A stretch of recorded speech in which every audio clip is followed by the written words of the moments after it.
Welcome to the fourth Flowlens Quick Start tutorial, Importing Supplier Parts and Pricing. A part in the Flowlens MRP and stock system may be purchased from multiple suppliers. In fact, you can't add parts to a purchase order that haven't been linked to a supplier.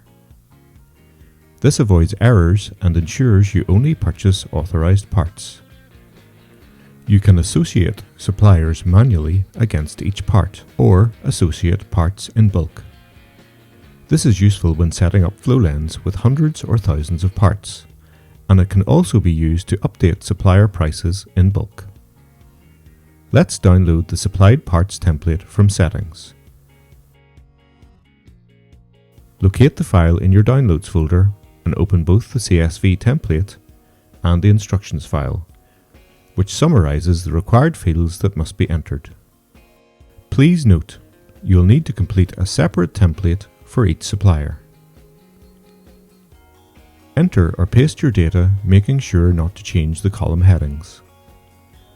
The import associates your Flowlens part number and any revision with the supplier's part number where available.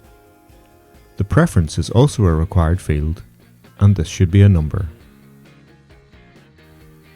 Once complete, ensure you've saved the file as a CSV and you're ready to import. Visit Settings, Data Import Supplied Parts and click I've used this template. Browse to select the file and choose the supplier you wish to associate the imported data with. Check the box and click Import Data.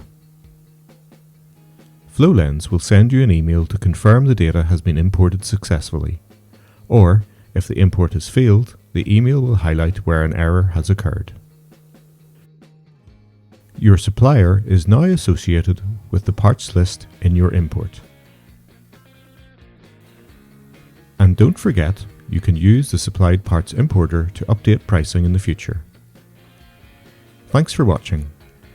Please visit learn.flowlens.com for further guides, including importing pre-existing serial numbered assets and adding serial numbers in bulk to newly received assets.